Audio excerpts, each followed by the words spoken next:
এই তো সেদিনের কথা। এমবাপ্পেকে রিয়ালে আনতে প্রশ্নবাণে জর্জরিত হতো ক্লাব কর্তৃপক্ষ।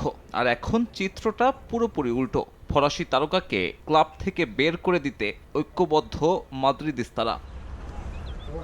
রিয়ালের শেষ যে ৬ ম্যাচে এমবাপ্পে খেলেছেন সেখানে মাত্র এক জয়। আরও একটা শিরোপাহীন মৌসুমের লজ্জা করা নাড়ছে দরজায়। এসবের মাঝে এমবাপ্পের ছুটি কাটানো নিয়ে ক্ষোভ বেড়েছে সমর্থকদের মাঝে। এবার এই তারকাকে ক্লাব থেকে বের করে দিতে অনলাইনে স্বাক্ষর গ্রহণের প্রক্রিয়া শুরু করেছে কিছু মাদ্রিদ ফ্যান।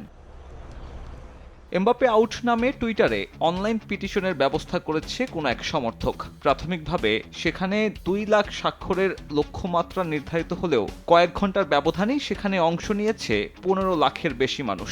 স্প্যানিশ ক্লাবে এমবাপ্পের বর্তমান অবস্থান বোঝাতে এই সংখ্যাটাই যথেষ্ট। যদিও এই ওয়েবসাইটের স্বাক্ষরের সংখ্যা নিয়ে প্রশ্ন থাকতে পারে। প্রথমত, রিয়াল মাদ্রিদ সমর্থক না হলেও এখানে অংশ নেওয়া যাচ্ছে। দ্বিতীয়ত, একাধিক ব্রাউজারের মাধ্যমে কোনো একজন নির্দিষ্ট ব্যক্তি একাধিক ভোট দেওয়ার সুযোগ রাখছে। তবে সংখ্যাটা ১৫ লাখ বলেই আলোচনা হচ্ছে এত বেশি। এমন পরিস্থিতির মাঝে নতুন করে বিতর্কের সৃষ্টি করেছে নিউ ইয়র্ক টাইমসের ক্রীড়া বিষয়ক সাময়িকী দ্য অ্যাথলেটিক।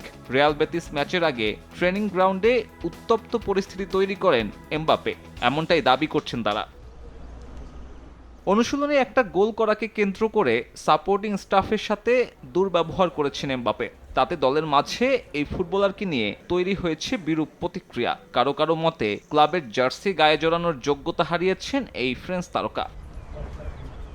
এমবাপ্পেকে নিয়ে এর আগে পিএসজিতেও তৈরি হয়েছিল নানান বিতর্ক। তার সাথে মেসি নেইমারের তিক্ত সম্পর্ক ওপেন সিক্রেট ছিল ফুটবল পাড়ায়। রিয়ালের এই ট্রফি খরায় একই গুঞ্জন এবার স্প্যানিশ ক্লাবে। এল ক্লাসিকোতে হারলে সেসব বিতর্ক পাবে নতুন মাত্রা। সাব্বির মিথুন, সময় সংবাদ।